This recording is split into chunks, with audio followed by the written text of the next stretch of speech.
السلام عليكم. بالنسبه بقى للفيديو بتاع امبارح، عشان في ناس بتسال وبتقول لي ده انت بطلت علاج، انت مش عارف ايه. انا بطلت علاج. مش ده علاج؟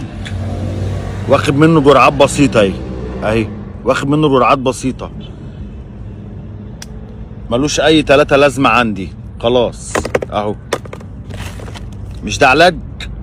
واخد منه اهو، ملوش اي تلاتة لازمة عندي.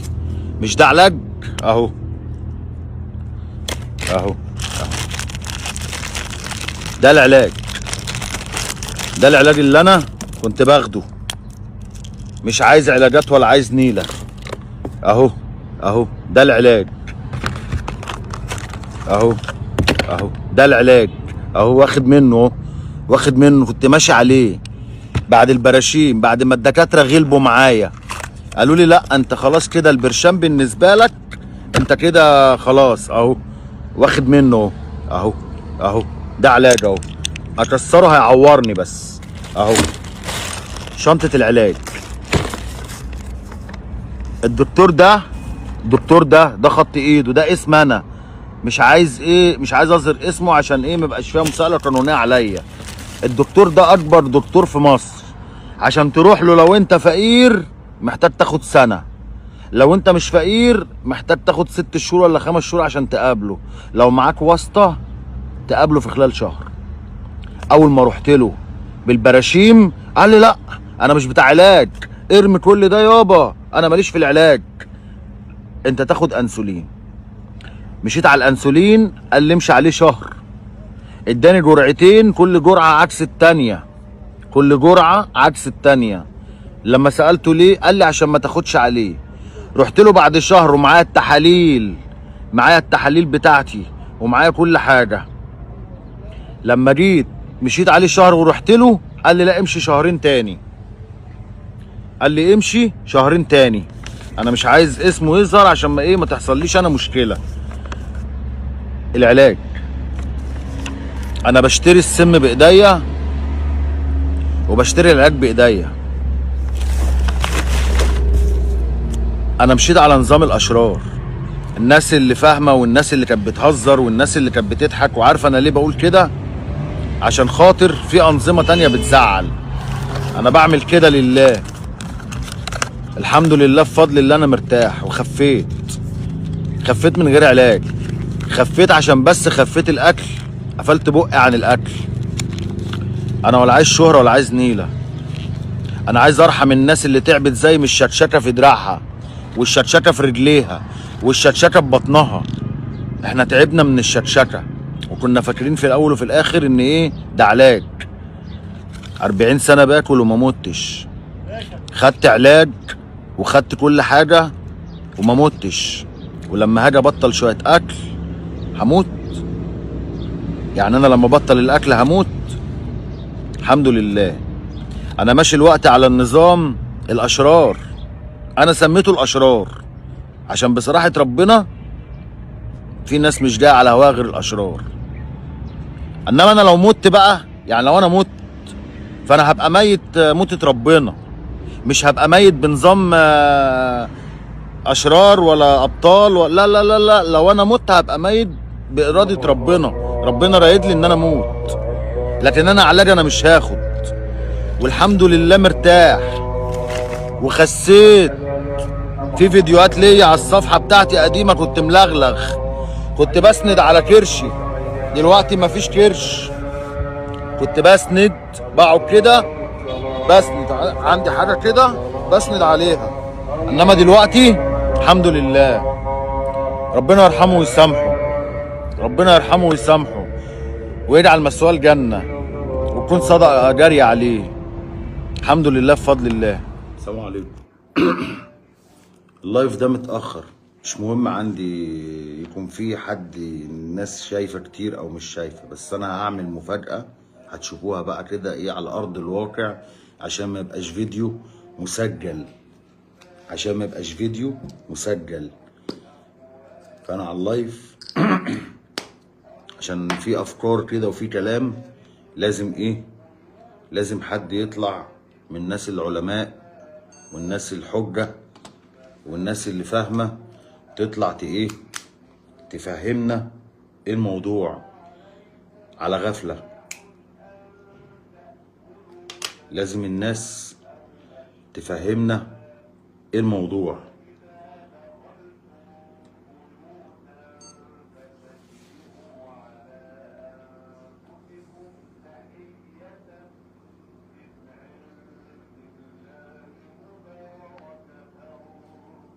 مش عارف بقى كده الرقم واضح ولا الكاميرا معاكسة، مش عارف، بس هو 207. هو 207. مش عارف بقى الكاميرا معاكسة ولا اجيبه ازاي، مش عارف. 207. انا باخد انسولين 400 370 500 بالانسولين. النهارده 29 يوم مبطل علاج، مبطل انسولين. سكري 207. فطرت جبنه، فطرت بطاطس، اتغديت رز، تقلت شويه في الكفته، طمعت شويه معلش كانت طعمها حلو، كلت زيتون. سكري 200 النهارده قدامكم ومش جعان. المشكله دلوقتي ان انا مش جعان، فكده اخد علاج، اخد انسولين ولا ما اخدش؟ حد بقى يطلع يقول لي انا مريض سكر وصلت لمرحله الانسولين، ما اعرفش بقى، مش فاكر النوع الاول ولا الثاني ولا التاسع. المهم ان انا بطلت انسولين، سكري 200. فكده ينفع اخد انسولين اخده دلوقتي عشان سكري 200، ولا ممكن بكره الاقيه 180 وبعده الاقيه 170 وبعده الاقيه 150 وابدا امشي كده؟ فحد يطلع يفهمنا، حد يطلع يفهمني ازاي. كانت الناس بتتكلم بيقول لك السمك بينمي الذاكره. انا كنت بنسى علبه السجاير بتاعتي فين، انا كنت بحط الموبايل في مكان ممكن ادور عليه، كان في حاجات كنت بنساها غصب عني. دلوقتي انا ما بقيتش انسى، بقيت افكر وبقيت افتكر أنا لو شايل حاجه فين. فتيجي تقول لي السمك بينمي الذاكره، السمك عايز دكتور يعالجه. انتوا قلتوا لنا زمان ودرستوا لنا ان السمك ذاكرته ضعيفه. لما بطل سمك 29 يوم ابدا ابص الاقي فيه تغييرات عندي، ان انا ما بنساش، مفيش حاجه بدات انساها. فهل ده كان عيب فعلا في السمك ولا انا مش فاهم؟ ما هو في تغييرات بتحصل انا مش فاهمها. 29 يوم ما دقت السمكه، فبدات احس ان انا ما بقتش انسى زي الاول، كنت بنسى. في حاجه تاني، انا كان الدكتور يقول لي، اي دكتور من اللي رحت لهم يقول لي اشرب ميه كتير، اشرب ميه كتير على قد ما تقدر. حضرتك احنا لما بنستحمى في البحر ميته خفيفه والنيل ميته تقيله، يعني معنى كده ان انا بملى بطني ميه تقيله. سعادتك انا مش جمل وطالع ارمح في الصحراء عشان احوش في بطني ميه. انت ازاي بتقول لي املى ميه؟ مع العلم ان الدكاتره بتقول لك انت لو كلت كيلو لحمه زي حته لحمه، الجسم في الاخر هياخد منها 130 جرام 150 جرام. طب انت عشان خاطر الجسم بياخد من اللحمه حتى لو اديت له كيلو اخره بياخد كميه صغيره، فاكيد في الميه نفس الكلام. انا ليه بقى بدوس عليه واديله ميه بالزياده واملى بطني ميه بحجه ان انا اشبع عشان ما اكلش كتير، وهو بياخد اصلا كميه معينه من الميه والباقي ما بيبقاش محتاجها؟ ليه بدوس على المعده بالميه؟ ليه بعوم بطني واتقل نفسي بالميه؟ دي عايزين نفهم فيها. لازم العلم يطلع يقول لنا ان نقطه الميه دي اشرب ميه كتير، مع ان كده المفروض الجسم لو بياخد جزء من البروتين اللحمه اللي هو عايزه، لو كلت كتير فانت في الميه نفس الكلام هياخد منك الكميه اللي الجسم محتاجها كميه. فما تجيش تقول لي اشرب ميه كتير. حضرتك انا مش جمل، مش طالع ارمح في الصحراء انا عشان تقول لي اشرب ميه كتير. ده بند. البند التاني، ما بقتش اجوع. ما بقتش اجوع دي بقى اللي مستغرب لها. سعادتك انا عشان اوصل لحته ما بقتش اجوع رحت لبتاع الفراخ، قعدت جنب الفراخ قعدت اتفرج عليها، لقيت الفرخه بتاكل كل 4 ثواني. هل الحيوان ممكن يطبق اطباعه عليا؟ يعني انا ممكن اقلده؟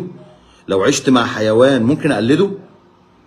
يعني الفرخه بتاخد كل 4 ثواني بتنقر في الارض تاكل، ما بتشبعش، مهما تديها اكل ما بتشبعش الفرخه. يبقى انا لما بقالي 29 يوم ما دقتش فرخه ما بقيتش عايز اكل؟ بقى الاكل بالنسبه لي الموضوع كده خلاص؟ حد يطلع يفهمنا، عشان لازم العلم يطلع يتكلم يفهمني انا ما بقيتش اكل ليه. انا دلوقتي لما بطلت فراخ ما بقاش ليه عندي شهوه للاكل، يعني ما بقيتش عايز اكل، ما بقيتش عمال على بطال عايز اكل.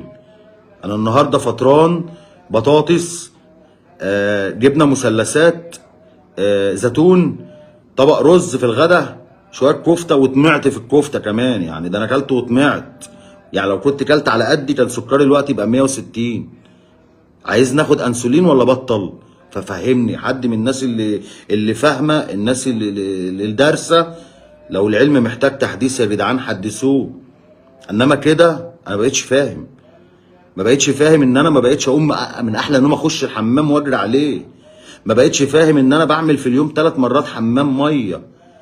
كنت بعمل 20، اشرب ازازه الميه واروح اخش على الحمام. ايه الموضوع؟ انا 29 يوم ما دقتش ولا فراخ، ما دقتش لقمه عيش، ما دقتش بيضه، ما دقتش لبن، ما اكلتش خضار. يعني انا كل ده ما عملتوش. فقول لي بقى انا عشان اقيس سكري يطلع 207، ده اسمه ايه؟ واخد انسولين على ده ولا لا؟ بعد ما كان 500 و450 و370. في حاجه غلط مش مفهومه. كنت بقوم من النوم بالعافيه وجسمي مكسر ومش قادر، دلوقتي انا بقيت قادر. كنت بنام بال 12 وال 14 ساعه وبقوم مش قادر، دلوقتي بلاقي نفسي اليوم طول، بقيت انام 6 7 ساعات اخري، وساعات 5. ايه الموضوع؟ فهمونا ايه الموضوع؟ هل الحاجات اللي انا منعتها دي هي سبب القرف اللي انا كنت فيه، ولا في حاجه غلط؟ انا عندي استعداد احلل واكشف على نفسي واثبت اخر جرعه انسولين خدتها من 29 يوم. اخر جرعه انسولين دخلت جسمي من 29 يوم، انا عددهم باليوم. فمش معقوله، مش معقوله حضرتك تقول لي اشرب ميه كتير وميه تقيله، وعمال اكبس على المعده واكبس على القلب ميه، واهم حاجه الميه، اشرب ميه اشرب ميه. حضرتك ما بقتش اعطش. حضرتك انا لو خدت ازازه ميه الصغيره دي اللي هي المعدنيه على مدار اليوم، ما بقولكش بطلتها، لا، بس عطشت اخري بقين. الاول كنت برفع الازازه عطشان. ايه اللي كان بيخليني اشرب ميه كتير؟ ايه اللي بيخليني اكل كتير؟ اذا كنت انا دلوقتي ما بقتش اكل، ايه اللي بيخليني اكل كتير؟ مش غاصب على نفسي، اقسم برب العزه انا مغاصب على نفسي ان انا اصوم او لا، ما بقاش عندي نفس. في حاجه في الاكل بتخليني اكل كتير، في حاجه بتخليني اشرب ميه كتير، في حاجه مضيعه مني الذاكره. وداني اللي كانت بتوجعني بطلت توجعني، بطلت. انا كنت بمسك وداني كده، بطلت. طب عينيا وانا ماشي بعربيتي لو واحد نور الكشاف في وشي عينيا بتزغلل، مفيش زغلله. كان في عندي سنه صفران في عينيا. ايه ده؟ انا ما بطلتش الاكل كله. انا ممكن اكل طماطمايه مع حته جبنه مطبوخه.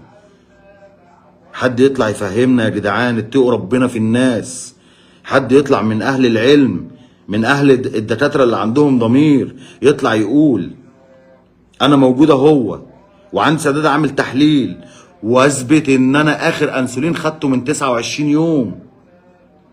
فالحاجات دي تغييرات بالنسبه لي انا متفاجئ بيها. مش عارف انام زي الاول، بقى اخري في النوم 6 ساعات 7 ساعات نوم. اليوم بقى طويل معايا، بقوم من النوم ولا جسمي مكسر ولا مبهدل ولا مش قادر ايه ده؟ الحمام ما بقتش اخش زي الاول، بقى اخري 3 مرات في اليوم حمام. هل ده غلط؟ هل اللي بيحصل لي ده غلط؟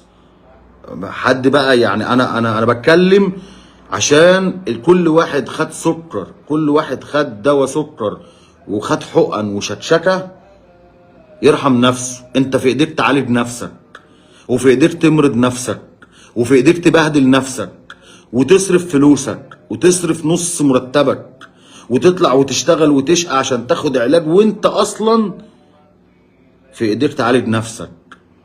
هو اللي بيحصل لي ده يعني معناه ان الجسم بيشفي نفسه بنفسه؟ اللي بيحصل لي ده انا بدات افكر، يعني في هلاويس قدامي بقت بتقول لي هو انت الجسم بيشفي نفسه بنفسه من غير علاج؟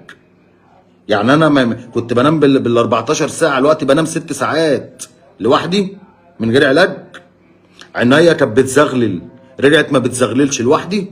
وداني كانت بتوجعني، رجلي كانت بتوجعني، على فكره عظمي كان بيوجعني، كل ده كان بيوجعني، ما بقاش يوجع. يبقى ده اسمه ايه؟ جسم بيتشافى منه لنفسه؟ الهي كده الجسم بيتشافى منه لنفسه بقى. امال انا كنت داخل في وهم براشيم ووهم انسولين ووهم ليه كده؟ حرام عليكم يا جماعه، حرام عليكم. ده في ناس بتموت بسبب المرض. هتروحوا فين من ربنا؟ قولوا للناس الحقيقه، قولوا للناس الحقيقه، قول له ابعد عن ده وابعد عن ده وابعد عن ده. انا بقول اهو 29 يوم ما دقتش حته من حته فرخه، 29 يوم ما دقتش لقمه مش ربع رغيف، 29 يوم ما اكلتش بيضه، 29 يوم ما شربتش بق لبن ولا شاي بلبن. ايه ده؟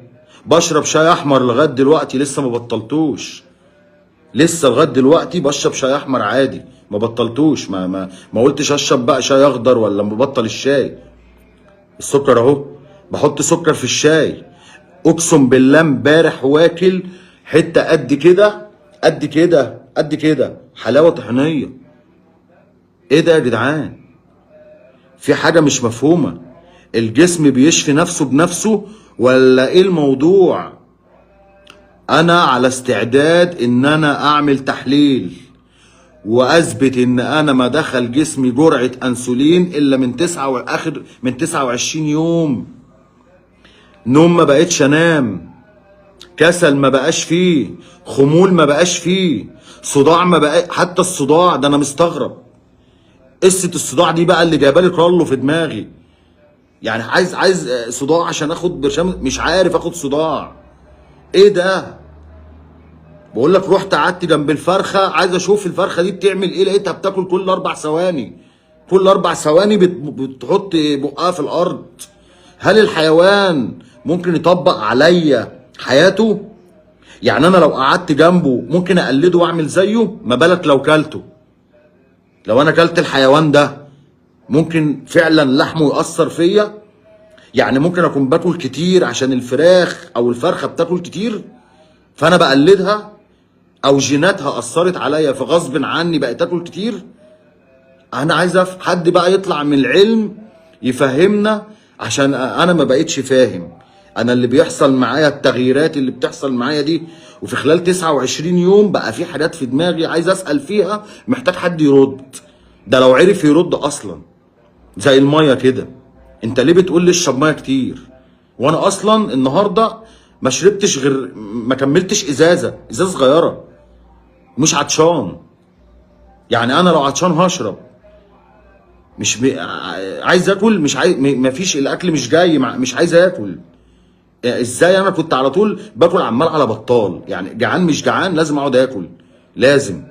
ازاي؟ ايه بقى؟ حد يفهمنا القصه دي دايره ازاي؟ ازاي انا ماليش نفس للاكل؟ ازاي انا ماليش نفس للميه؟ ما باخدش علاجات، ما باخدش برشام، ما باخدش بقى مناعه ولا مفيش اي حاجه. حاسس ان انا الاكل لسه عندي، لسه ما اتهضمش. يعني انا طبق الرز اللي انا اكلته النهارده وريته للناس، والكفته اللي انا دوست فيها، يعني انا كمان دوست في الكفته الحمد لله. شبعان شبعان. يعني ايه انا اطلع السلم ما انهكش؟ يعني ايه امشي امد على رجلي ما انهكش؟ في حاجه غلط. الناس لازم يا جدعان تفوق. انت بتدمر نفسك. انت قوي وجسمك سليم ويتشافى بقدرة القادر. جسمك يتشافى بقدرة القادر، مش بعلاج ولا بحقن ولا بنيلة. ركزوا يا جماعة، ركزوا. سكري 207، ما اعرفش الكاميرا جايباه ازاي، عشان الكاميرا مش عارف معكوسه ولا ايه، مش 207. انا راجل مريض سكر باخد انسولين، يعني لما اوصل للانسولين يبقى انا خلاص انا كده في حته تانية. ما باخدش زفت 207.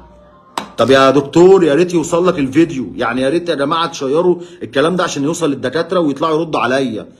انا من حقي اخد انسولين بعد ما كان 500 و400 يا جدعان؟ انا من حقي اخد انسولين؟ انا عايز افهم الحته دي. طب انا كده غلط؟ طب انا ما بقتش انام كتير، ده غلط عليا؟ طب انا ما بقتش اكل كتير، ده غلط عليا؟ طب انا ما بقتش اشرب ميه كتير، ده غلط عليا؟ انا مش صايم، والله ما صايم، انا مش عايز. في حاجه في الاكل كانت بتخليني اجري ورا الاكل، في حاجه يعني طب وموضوع النسيان ده، قسما بالله كنت بنسى اي حاجه، احط هنا ادور هنا، احط هنا ادور هنا. بتقنعني ناكل سمك، والسمك اصلا محتاج دكتور يعالجه عشان يرجع له الذاكره. ما هو لو السمك عنده ذاكره انت مش هتعرف تصطاده. دخلت لي ازاي المعلومه ان السمك يحسن لي ذاكرتي وهو اصلا ما عندوش ذاكره؟ هو يضعف لي ذاكرتي اصلا السمك. فانت قول لي بقى، انا 29 يوم ما دقتش السمك، 29 يوم ما دقتش فراخ، 29 يوم ما دقتش عيش، دخلش بقي عيش، بطني مش منفوخه، ما عنديش تقلصات، ما عنديش غازات. ايه الموضوع؟ انا كده بخف ولا بعيا اكتر؟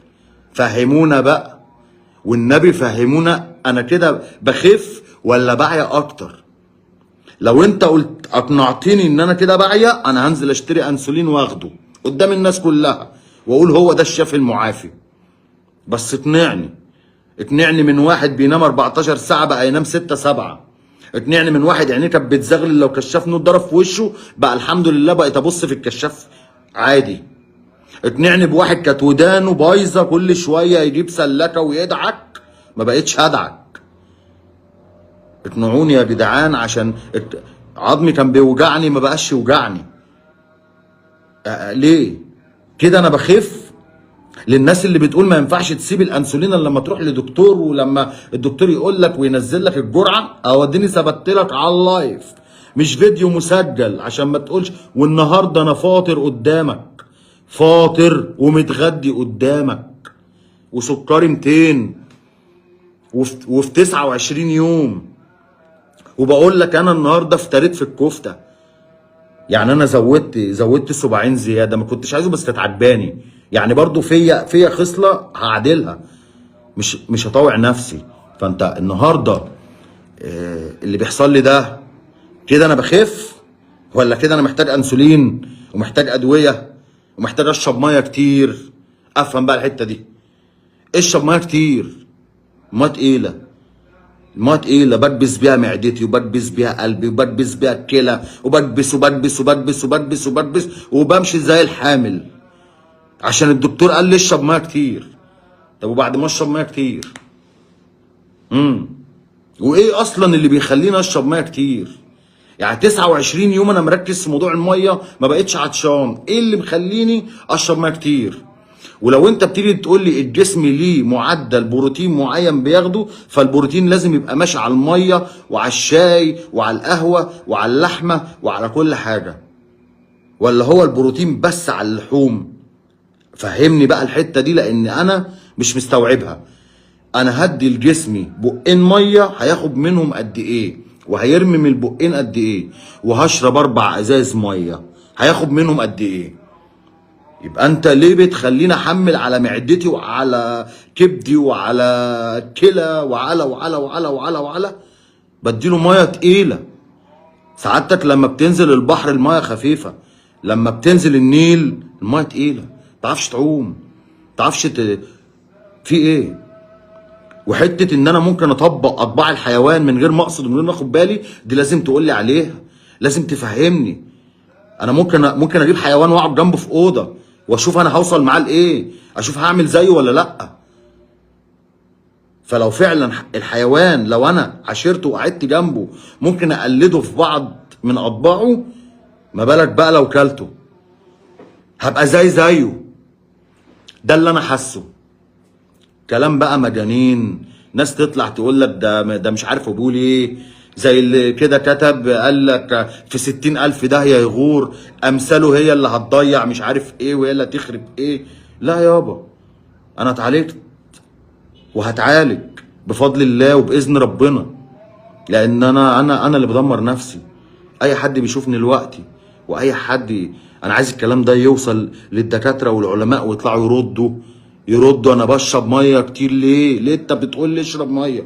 ليه بتقول لي كل اللي انت عايزه بس خفف الاكل؟ لا يابا، قول لي امنع ده عشان ده فيه المرض. لو عندك ضمير قول لي امنع الاكل ده عشان ده فيه مرض. لو عندك ضمير قول لي الاكل ده لا، الاكل ده مش بتاعك، مش بتاع بني ادم. في حد بيقول لي اكل ايه يا عم؟ ده في بلد بتاكل صراصير. اه يا باشا، في هم ياكلوا صراصير ليه؟ عشان هم دي وجبه اتعملت من زمان الزمن، اللي اتاذى منها واللي ما اتاذاش منها، فالجنين اللي في بطن الام جات له جرعه منها، فلما نزل من بطن الام بقى بالنسبه له الجرعه عاديه، لما يكمل في ضفدعه يكمل، ما هو خد من بطن الام. انا يا باشا انا مش اكل الكريب البطاطس ده جديد عليا، دخل عليا دمر لي حياتي، ده مش بتاعي، مش اكلي. انا مش اكل كريب مش عارف ايه وكريب ايه وبيتزا ايطالي وبيتزا هندي وبيتزا سوري وبيتزا في مش ايه ده ايه ده ايه ده ايه ده، كل ده انا بطلته.